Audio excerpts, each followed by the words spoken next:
Support for Donnybrook is provided in part by Design Air Heating and Cooling. Seems fair to me. Well,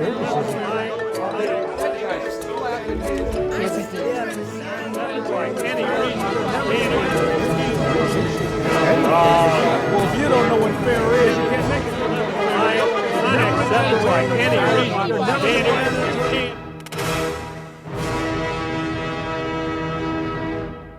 Donnybrook is made possible by the support of the Betsy and Thomas Patterson Foundation and the members of 9PBS.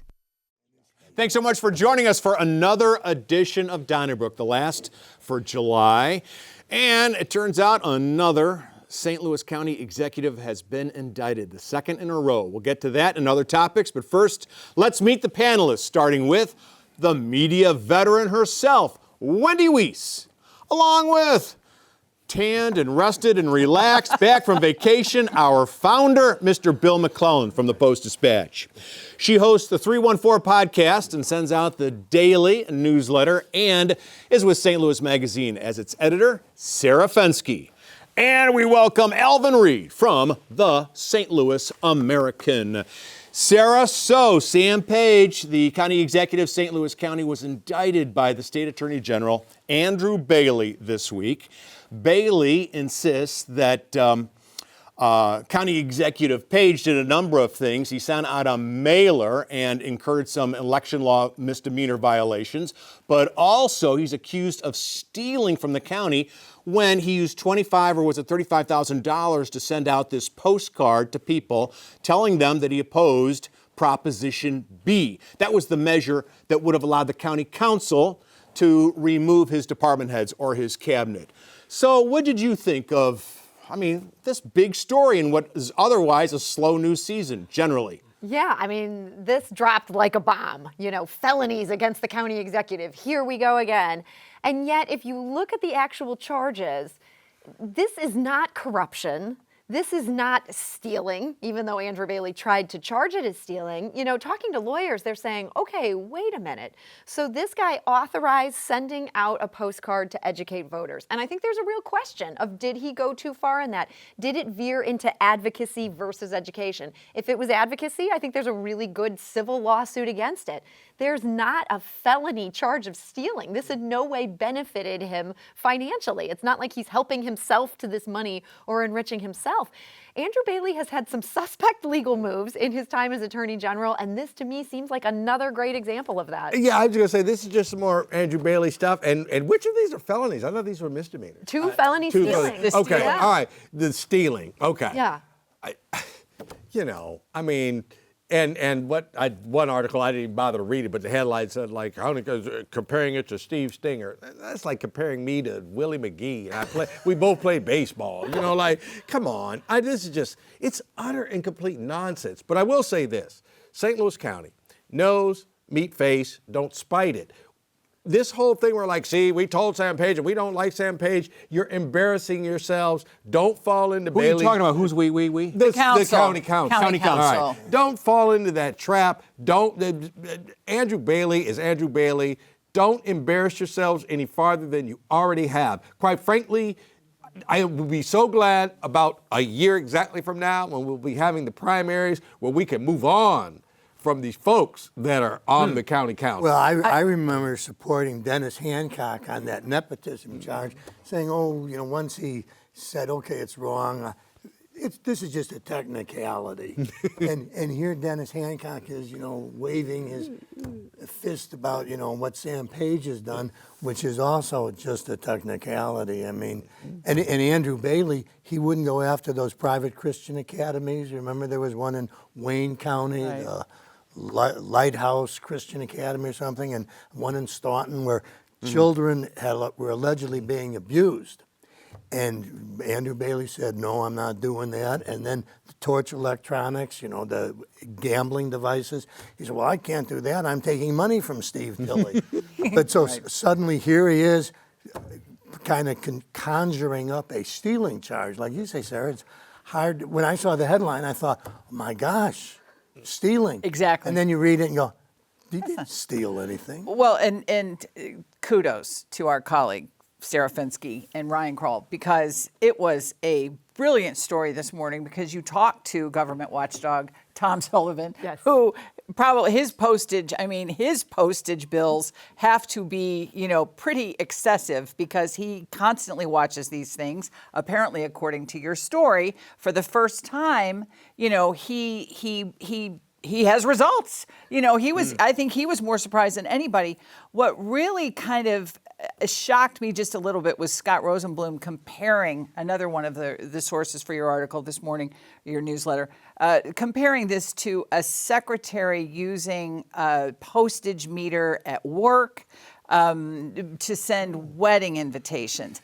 I want them to be as close to the line as they possibly can, them being elected officials. So good for Tom Sullivan. I do think this is an overstep. I think it is, but don't forget, we lost Attorney General William Webster in the 1990s because he used an office copier for, we removed an attorney general and he was found guilty. But that was also the second injury William fund. Webster, that really gets complicated. It does. It was the second injury fund that really got him. Well, and it's like the Al Capone taxes. No, when they couldn't that's quite right. get the second injury fund, they got whatever they could. And I said on this program that they got him for spitting on the sidewalk, and they did. And maybe they'll get Sam Page for spitting on the sidewalk. We don't know. Except I think Sam Page has a benefit here, and that is that Andrew Bailey is not Hal Goldsmith. If this was Hal Goldsmith at the U.S. Attorney's Office, I would be very afraid if I was Sam Page. And I do want to give some credit to Tom Sullivan, because I don't think this was squeaky clean. I don't think it's felonious. I don't think he should lose his job or go to prison, even though that's how it's being reported. But I do think that, Sam Page was told by counsel, don't put two of these points on your postcard, and he ignored that. Yeah. And so he wasn't sending anything out educational. And Sam, we're not dumb. That was not educational. It was not in the least bit balanced. It was completely against Proposition B. I happen to agree with them on that point. I think all of us Proposition did. B was ludicrous. It was. I mean, it would be hard to write something about Proposition B and make it seem like fair and balanced. Well, you could say the county council would have more leverage over the goings-on of government. Yeah, we can invite chaos into the county government. It's already there, Bill. Well, it is now. I do think, and we disagreed about Hancock back during that little chapter, and I was all about the statute. And if Bailey if he can somehow beef this up and make it appear to be a little bit. I know you're making faces. No, I know. No, I was going to say, the one thing I disagree with little you, less Charlie, political. is we are dumb. So. Oh, no. I stand by what I said. I do want our elected officials to tip. I want them to dance on that line. And I don't want them to go over. I agree, and I give Tom Sullivan credit. I love putting the politicians on their toes. No, I'm not arguing with Tom Sullivan what he did. I'm just saying that. Or put it this way, I would tell, the county executive, hey, that dog wasn't going to hunt, dude, so it was going to lose anyway. So you made bad judgment in even lifting that much weight to get this thing mailed out because it was going to lose anyway. He didn't even need this Right, mail. he didn't even need to do it. Tom Sullivan has been fighting the good fight on this issue for so long. He can tell you chapter and verse of all the complaints he's filed, various government agencies that are using government money to advocate for bond issues and to advocate for Metropolitan Sewer District. Yeah, they're all yes, so bad yes. at it. And Tom has been right that it is a problem. And I do not like this at all, but I think the one good thing that is going to come out of this is people are going to think twice before they do this. I think you're going to see fewer uses of government resources for this. I think that's great. I don't see them successfully securing a conviction here, but at least it will make people think twice. You know what I see? Okay, so this is Andrew Bailey's third St. Louis official he's gone after. The first was Kim Gardner. The second one was Alfred Montgomery. The third one is now Sam Page. And a lot of people think that our area is just very dysfunctional. I think some of us agree with that to some extent, more than others.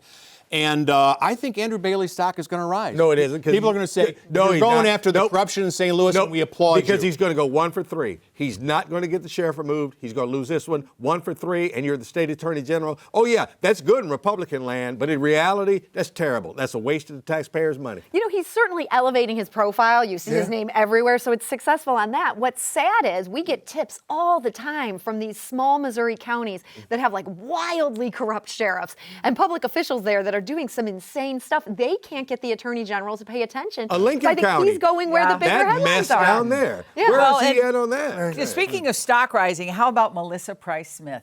That was some very deft, very deft prosecutorial conduct, in my opinion. Yeah. I thought. Explain that. Well, she recused herself, but then sent it on down the line and made it possible for all of this to happen. Because she's no Sam Page Correct. fan. Tom Sullivan, the self-appointed government watchdog, we should identify him. He's a University City resident Right. who just spends his time watching the county council. They even have a chair with his name on it at the county council. And he watches everything. And he is to the county and local politics what the late Rick Hummel was to the Cardinals. He has a great institutional memory. Right. So he sends this complaint to the county prosecutor.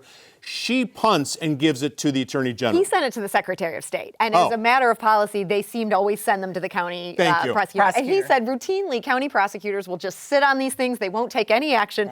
Melissa Price Smith, maybe cleverly, passed it on. And she passed it on to the presiding judge, who then kicked it right up to Andrew Bailey. Yeah, okay. Right up. All right. Hey, let's move on to our second topic of the evening. We'll start with you, Wendy, and that is that the president called the senior senator from the great state of Missouri, Josh Hawley, a second-tier senator. They had a clash this week because Senator Hawley wants to prevent members of Congress and their families from buying and owning and selling stock. And in the original bill, it said that the executive department, the president, would be included in that, and the president was really upset. They did change it so that he will not have to divest of his holdings until he leaves office, and then he won't have to do it. So apparently there's been a kumbaya right there. But overall, do you think that Hawley is right on this matter and that members of Congress should not be buying and selling stock? I would prefer that they not buy stock. They're just a little bit too close to the force field, if you will, in terms of Capitol Hill and all the laws that are being made. Just makes me a little nervous when you see at the end of someone's political career how much many of them are worth when they leave office. So yeah, but. What was really kind of staggering was during this quarrel, if you will, between Josh Hawley and the president was informed by some of the senators that he would have to sell Mar-a-Lago, and that was Josh Hawley's, when he had his conversation with the president, he informed the president that the president had been misinformed by the seniors who told him that he would have to sell everything. So somebody doesn't know what they're talking about, and I don't know if it's the senators who marched into the White House and informed him erroneously of what was going to happen, but that alarms me just as much. There's no rhyme or reason to this. Like, you got something that said, like, whatever the president wants to do, he can do it, okay? And then anybody who even takes the slightest step off that path is now the enemy. And it's just a joke. Now, if Hawley wanted to do something, back it up. Keep making this play. I said they'd kiss and make up by Labor Day. That's what you said. It took like 8 hours. 8 hours. And for the people, we trade emails and whatnot. I said it'll be Labor Day before they kiss and make up. It wasn't a day before they kissed and made Well, up. Josh Hawley's too ambitious to get on Trump's bad side. If you remember in the Senate race, when Josh Hawley endorsed Vicky Hartzler, Right. And Trump almost immediately said, anybody but her. She's weak. That's like slapping Hawley across the face, and he just, they didn't say anything about it. But I think I know that he doesn't have a lot of friends and fans on this panel, but I think in terms of political, just being politically savvy, I think the guy is politically savvy. Oh, yeah, he's very, very smart. And I think, in voting with the Democrats on this, it's like, and that was one of the things that made President Trump go ballistic, was you're siding with Nancy Pelosi, taking a target out on the billionaires. But I think he astutely knows that, in the next general, people are going to be really tired of this partisan stuff. And so here he's got all of these little kumbaya moments with the Democrats. Okay, that's true. Yeah, I mean, I have been so critical of Josh Hawley. He's done some pretty good stuff in the last couple of weeks, and even the last month, like what he did with getting Rika passed. That was very smooth and strategic, and I respect this. You know, I think for younger people, just the idea that Congress could be cashing in on the inside knowledge they have, it really sort of destroys their faith in the process. It makes them cynical, and I love the idea of taking that off the table. Why don't we just ban this? So for him to join together with Democrats, I get why President Trump would hate that. Wow. But for me, I'm like, I love when people break with their party. No, I respect do too. that. Right. And the first and probably biggest nonpartisan thing that he did was he ran off and left Republican, Democrats, and women on January 6th. As he fled the Capitol, and they're cowering for their lives. But Alvin, before that, I don't think this is a very good law in the sense that you already have reporting requirements when it comes to stock. You have to announce what you have and what you buy during your term. I think it's every year or so. And there's also all sorts of rules against insider trading. 60% of Americans own stock. Are we saying that 60% of Americans can't be in Congress? I think maybe I'm too cynical about this, but the politicians who want to cash in on this, they're just going to have a third party buying all this stock for them and not getting it themselves. I mean, I just think you have to elect better people. It made it out of committee. We got to move on. If you work around like sports or something like that, you have knowledge that other people don't have. And it might not be called insider trading, but you do have some knowledge. If you use that to your benefit, that would be illegal. If you were gambling, thus, I have no problem with a law that says, no, y'all just cannot do any stock stuff. Well, maybe they have to put it in a blind trust. But there are disclosure requirements. Yeah. Bill, I want to ask you about a report that came out from the Kara Spencer administration. Of course, she's the mayor of St. Louis. It said that we need a wow moment for downtown St. Louis so that people will come back and enjoy it once again. Well, sure. I mean, what we generally have is oh, wow. Oh, no. You know, that's frequent for us. And those, you can't plan how to stop them. You know, I mean, things just happen. But, you know, the idea of we're going to orchestrate oh, wow moment, I'd love to see it. I'm not sure how. I mean, if we can just handle better the oh wow moments, I think we'll be fine. I think this transition committee report that my colleague Ryan Kroll broke the news of this week, it's interesting because it gives us sort of a guide to what the people who are closest to Kara Spencer and who she respects the most, what is on their mind and what would they like to see happen. And I think one of the big things is that Byzantine bureaucracy over at City Hall makes it really hard to get things done. Developers are very frustrated with it. Even people who are trying to do things as simple as replace their windows in a historic district are very frustrated with it. And I think you're going to see a concerted effort to cut through that red tape.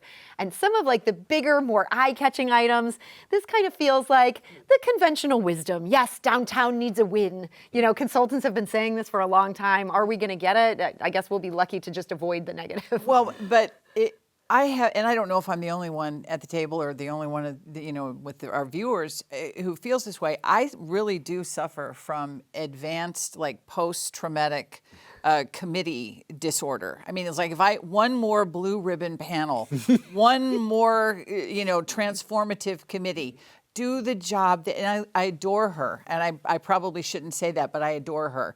And I really, really. Well, Wendy. I didn't say anything. As a human being. Oh my God. No, I think I just am very encouraged about her being in office. And I think a lot of people are. But I'm just tired of them kind of assigning these, feel-good things to committees. It's like we elected you to do something.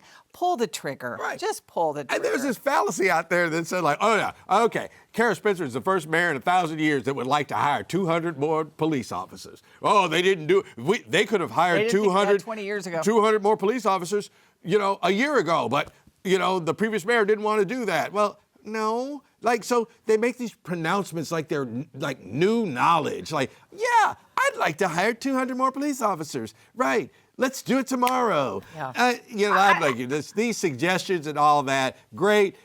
do it. Well, I don't know about a big wow moment. I guess I'm gonna like Bill, but I am encouraged that the O'Loughlin family at Union Station is putting in 3 additional rides this week. And if you think about it, if you wanted to take your kids to downtown St. Louis, you have the City Museum, you got the aquarium and the rides and the Ferris wheel at Union Station. City Garden is fun for kids in the summertime, and then there's the Arch. The Arch, yeah. I mean, maybe we should market ourselves as a great place for a family to come by. Well, I and, think we really have a try great that, time. and I think it's the truth. Now, quit hating on. We've had this conversation before. We all, in a way, because we do it here on the show, quit hating on St. Louis so much. Yeah.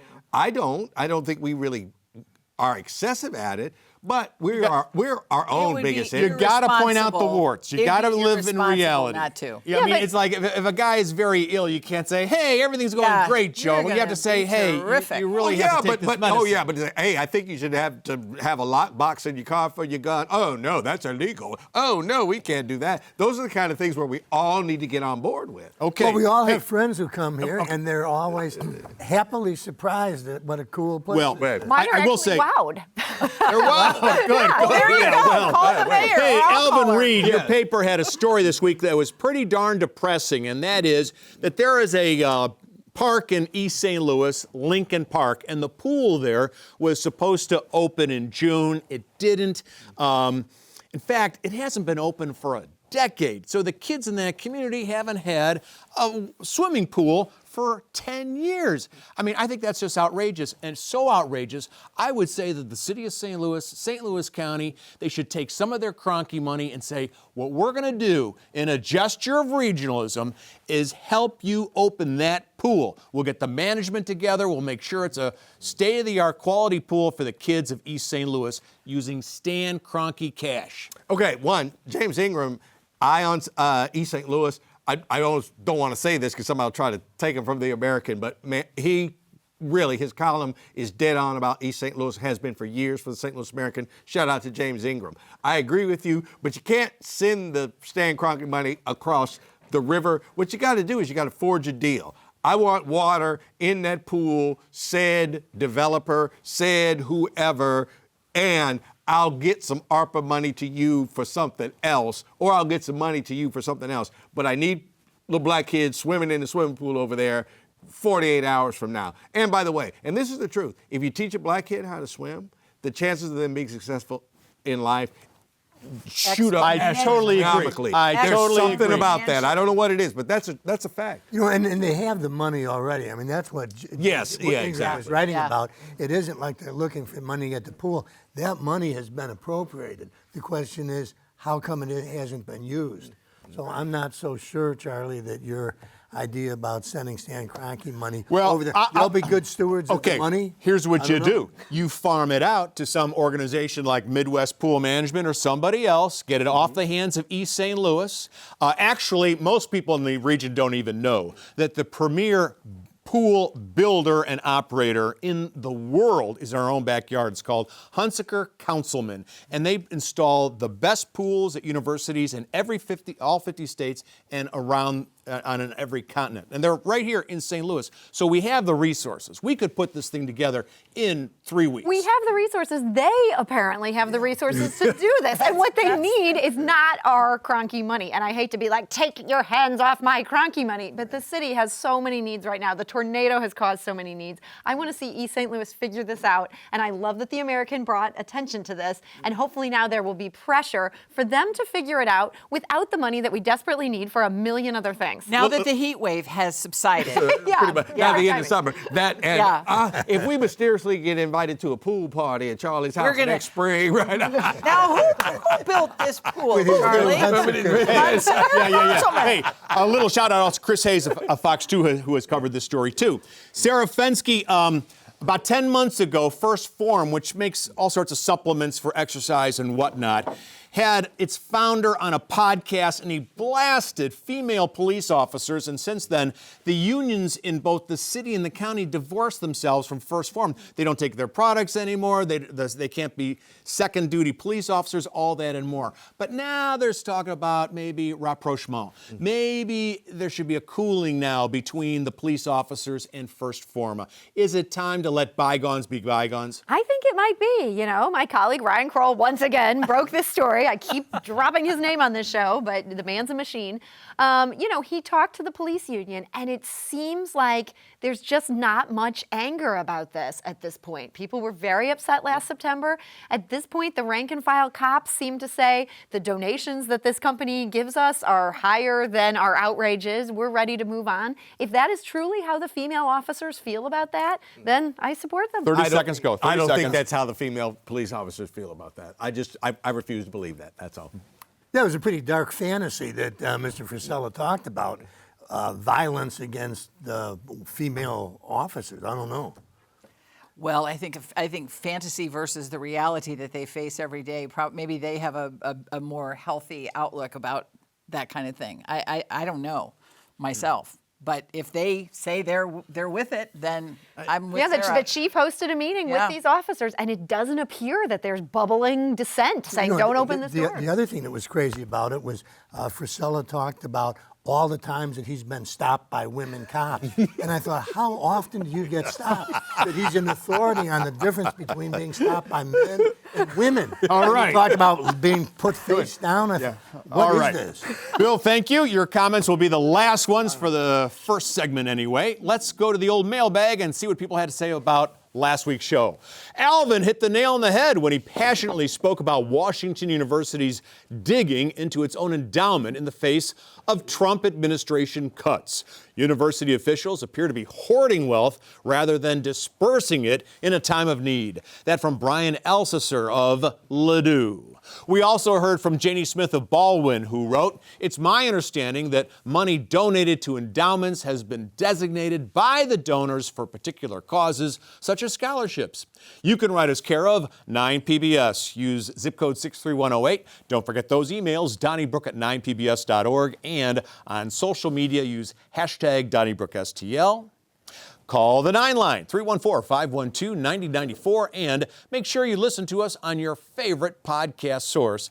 And in just a moment, tune in to the 9PBS YouTube channel. We call it Last Call, where we discuss more topics. This week, metal detectors at the Amtrak station, which do not work, and the cost of a fishing license is going up, we think, in Missouri. Today is the last day to comment, so we'll get into that on Last Call. Thanks so much for joining us. Stay cool, and we'll see you soon.